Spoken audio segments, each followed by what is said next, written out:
नेहा जी, आपने एक इंटरव्यू के दौरान ये कहा था कि जसबीर के पास अवार्ड साहब बार बार रो रहे थे और ये गिड़गिड़ा रहे थे कि आप हमारी तरफ आ जाओ, हमारी तरफ आ जाओ। इसको लेकर आप क्या कहेंगे? अस्सलाम वालेकुम।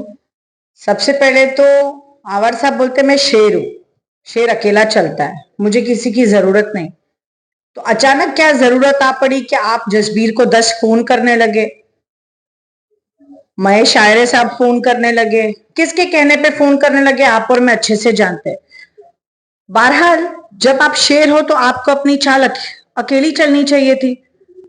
सब बोलने की बातें होती है, जब चुनाव का वक्त आता है ना तो छोटा बड़ा कुछ नहीं देखता। साहब ने इससे पहले जसबीर के लिए बहुत कुछ कहा था कि वो गुंडे हैं और इस तरह की बातें कही थी, और आज उन्होंने अपनी पार्टी में शामिल कर लिया तो वो सारे दाग भूल गए।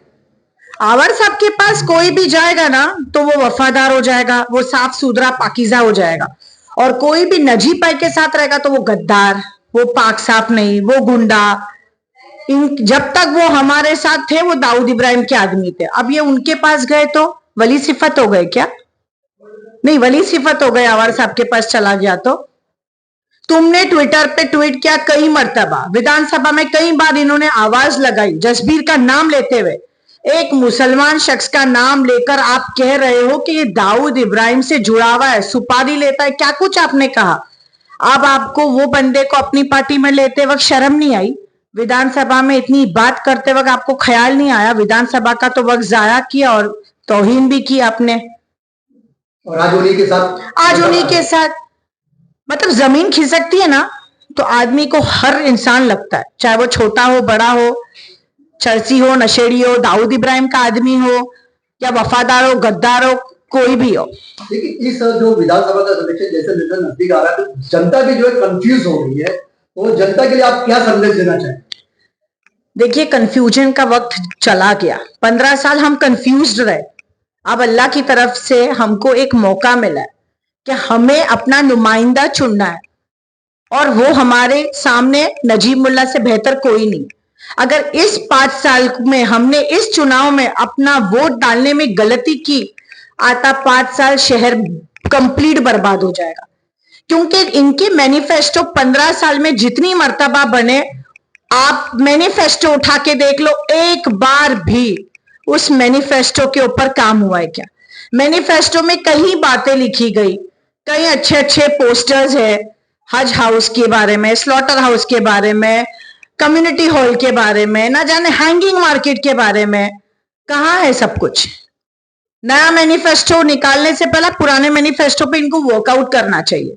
मैं बस यही कहूंगी, बीजेपी बीजेपी बीजेपी करके ये आपको गुमराह करेंगे, लेकिन ये खुद बीजेपी के साथ सुबह दोपहर शाम रात बैठते हैं और अपना काम निकालते हैं। हमें और आपको सिर्फ गुमराह करने का काम किया जा रहा है। आज तक उनके पास जवाब नहीं है हमारे भाई नजीब मुल्ला के सवालों का।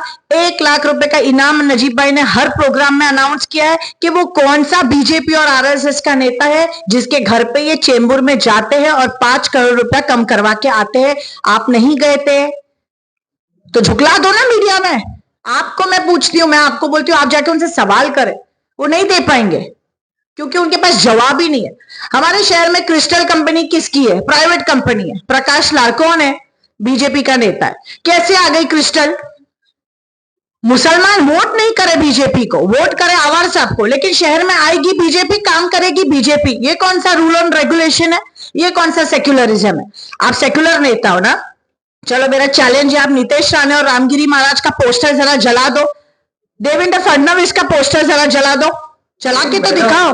अगर आप इनकी बात करते हैं, जैसे नीतीश राणे हैं और रामगिरी महाराज हैं, ना उनकी गिरफ्तारी हुई, ना उनका विवादित बयान देने के बाद नीतीश राणे की गिरफ्तारी हुई, लेकिन सत्ता में आप लोग तो साथ में ही है ना, फिर ये काम क्यों नहीं हो? और दूसरी बात, आप आपके साथ में जो पार्टी सहयोगी पार्टी है वो खुद मुख्यमंत्री खुद सपोर्ट कर रहे हैं ऐसे लोगों को, तो जनता तो ये भी देख रही है ना कि आपकी पार्टी के ही लोग उनको सपोर्ट कर रहे हैं, और यहाँ तक कि वो ये कह रहे हैं कि रामगिरी बाबा का कोई बाल बाका भी नहीं कर सकता, यह मुख्यमंत्री कह रहे हैं, वो आप ही के पार्टी के। देखिए, उन्होंने जो स्टेटमेंट दिया, सीएम साहब का जो स्टेटमेंट दिया, उस पर नजीब भाई ने सीएम साहब से कड़ी निंदा की कि ये एक्सेप्टेबल नहीं है।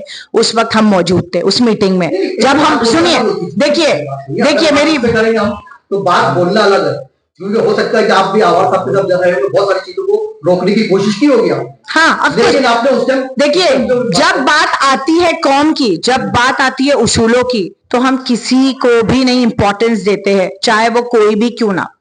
हमने अपनी बात को सीएम साहब के पास रखा, लेकिन उसको सुनवाई नहीं हुई। देखिए, अजीत दादा पवार साहब ने भी अपनी बात रखी, लेकिन आने वाले दिनों पे, सुनिए, आने वाले दिनों पे पूरी उम्मीद है कि इसके ऊपर इंशाल्लाह।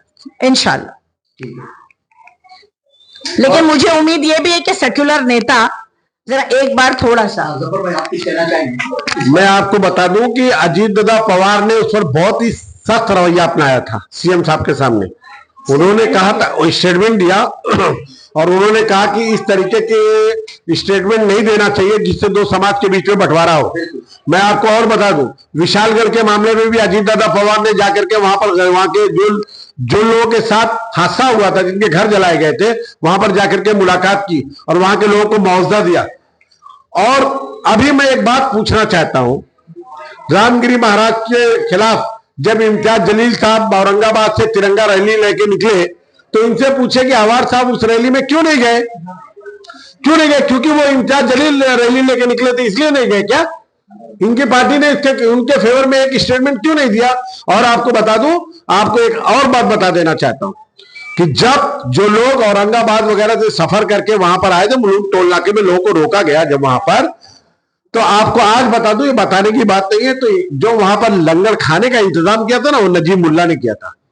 नजीब मुल्ला ने कभी मीडिया में आके नहीं बोला कि मैं ये इतने लोगों का खाने का इंतजाम करो, लेकिन अगर तुतारी वाले करते ना, तो एक एक खाने का लुकमे के साथ लोगों की वीडियो और क्लिप लेते और वीडियो चलाते, नेशनल मीडिया बुलाते, नेशनल मीडिया।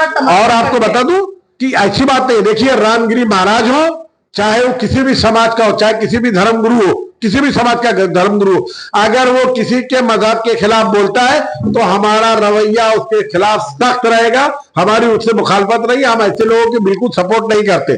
हमारी निशानी घड़ी है, हम अजीत दादा पवार के साथ में, अजीत दादा पवार ने अगेंस्ट मुस्लिम, अगेंस्ट माइनॉरिटी के खिलाफ अगर कोई भी स्टेटमेंट दिया है तो आप हमको बताइए। जब भी वो बात करते हैं हमेशा बोलते हैं कि मैं माइनॉरिटी के साथ में, मैं माइनॉरिटी के ऊपर कोई जुल्म ज्यादती नहीं होने दूंगा। अजीत दादा पवार साहब ने 10% मुस्लिम सीट्स डिक्लेयर की है, क्यों नहीं इंडिया अलायंस ने की? क्यों नहीं की? अभी आप देखो, बीच में नूरबाग में एक प्रोग्राम हुआ था जब अबू आसिम आजमी साहब आए थे, कौम के बहुत, डायमंड हॉल में कौम के बहुत जिम्मेदारान भी वहां मौजूद थे। इंडिया अलायंस का हिस्सा है अबू आसिम आजमी साहब। उन्होंने कौम की जब बात आई तो अपनी बात को रखा। उन्होंने ये नहीं सोचा बैठे मंच पे आवार साहब इंडिया अलायंस का हिस्सा है, मैं इंडिया अलायंस का हिस्सा हूं। उन्होंने स्पष्ट अल्फाजों में ये कहा कि आप शरद पवार साहब से मेरी बात रखे कि हमारे सीने में दिल है, हमें भी तकलीफ होती है, माइनॉरिटीज के मुद्दे पर बात करें, हमारा वोट चाहिए, लेकिन हमारे मुद्दे पे बात नहीं करता कोई। हाँ, वक्फ बोर्ड के मामले पे, वक्फ बोर्ड के मामले पर इनके 9 MP गायब थे। मुसलमानों से वोट लिया और जब मुसलमानों के मुद्दे की बात आई तो आप गायब हो जाते हो, क्यों ऐसा? ये उद्धव ठाकरे जी जो बांद्रा के स्टेज प्रोग्राम में बहुत गर्व से कहते हैं कि हमने बाबरी मस्जिद को गिराया, और मैं पूछती हूँ मेरे कौम के तमाम मुसलमानों से, बाबरी मस्जिद गिराने वाले को आप वोट करोगे? आपका जख्म आप भर गया, बाबरी मस्जिद आप भूल गए इतनी आसानी से? मैं किसी को नहीं जानती, मैं सिर्फ इतना जानती हूं कि हमारे शहर से एक मुस्लिम नुमाइंदा खड़ा, उसको चुनकर दो। मुस्लिम नुमाइंदा महाराष्ट्र में कहीं से भी खड़ा है, कोई भी पार्टी से खड़ा है, आप उसको चुनकर दो। देखिए, इसे उसकी वजह यह ना कि मुस्लिम लीडरशिप भी होनी चाहिए, और ऐसे लोगों को चुनकर दो जो सर्वधर्म की आवाज बने, चाहे वो हिंदू हो, क्रिश्चियन हो, सिख हो, XYZ कोई भी हो। और नजीब भाई में वो हर क्वालिटी है कि वो हर धर्म का सम्मान, हर धर्म को लेकर चलने वाली शख्सियत है। मैं आपको कुछ बातें बता दूं नजीब भाई के साथ में। देखिए, ये विशु भगत साहब बैठे, आगरी समाज के एक बड़ा चेहरा, और मुमरा कौसा 92 में जब बस रहा था ना, तो इनके परिवार के लोगों ने आए हुए बंबई से लुटे हुए मुसलमानों की ना बड़ी खिदमत की और गले लगाया, वो नजीब मुल्ला के साथ में। हमारे यहाँ मनीषा भगत है रेती बंदर पर, वो फैमिली नजीब भाई के साथ में है। रूपाली गोटे एक दलित समाज से आती है, वो उनके साथ में है। संगीता दौड़े ये उनके साथ में आती है। प्रकाश बर्डे नगर सेवक है कलवा के, रीता यादव ये सब नजीब भाई के साथ में है। इसका मतलब साफ है कि नजीब भाई की जो छवि है वो हिंदू मुसलमान को एक साथ लेकर के चलने की छवि है। वो दोनों समाज को मिला करके लेकर चलना चाहते हैं। ये ऐसा नहीं है कि बाबरी मस्जिद की जगह पर जब राम जन्मभूमि की ओपनिंग हो तो कलवा में वो मिठाई बांटते हैं खुशी में, और मुमरा में आकर के बोलते हैं कि मुझे बड़ा गम है। मिठाई बांटा उन्होंने।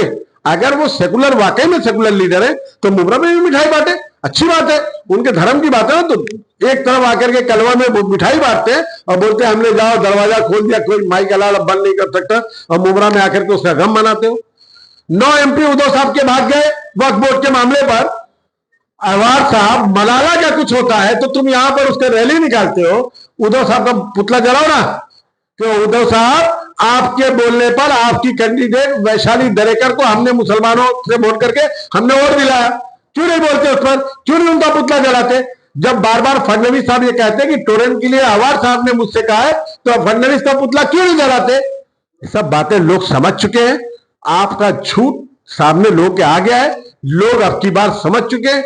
लोग जानते हैं कि नजीब मुल्ला कारपोरेशन का किंग है, अच्छा काम करता है, कारपोरेशन में उसकी एक अच्छी पकड़ है। अगर वो विधानसभा में जाएगा तो और शहर की तरक्की के लिए बात करेगा। बजट लाया, 150 करोड़ रुपया लाया, एक मामूली नगर सेवक होते हुए जो पद पर भी नहीं है। शहर के लिए उसी कौसा कब्रिस्तान, जो बार बार कब्रिस्तान का, MM वैली के कब्रिस्तान का मामला उठ रहा है ना, 5 करोड़ रुपया उसके लिए लाया। या अमृत नगर की कब्रिस्तान के लिए पैसा लाया 2 करोड़ रुपया, और स्कूल के लिए लाया, और बच्चों के प्ले ग्राउंड के लिए पैसा आया है। जो INDP नाले है बड़े बड़े, उसके नाले के लिए बजट आया। शहर के लिए 150 करोड़ रुपए का एक मामूली नगर सेवक, जो नगर सेवक के पद पे ना रहते हुए 150 करोड़ रुपया ला सकता है। अल्लाह ताला ने अगर उसको आमदार बना दिया इस शहर से, तो सोचिए शहर का नक्शा और काया पलट देगा और शहर को तरक्की की तरफ लेके जाएगा। ये उसकी सोच है। ये हम ऐसे लोगों के साथ इसलिए जुड़े हुए हैं।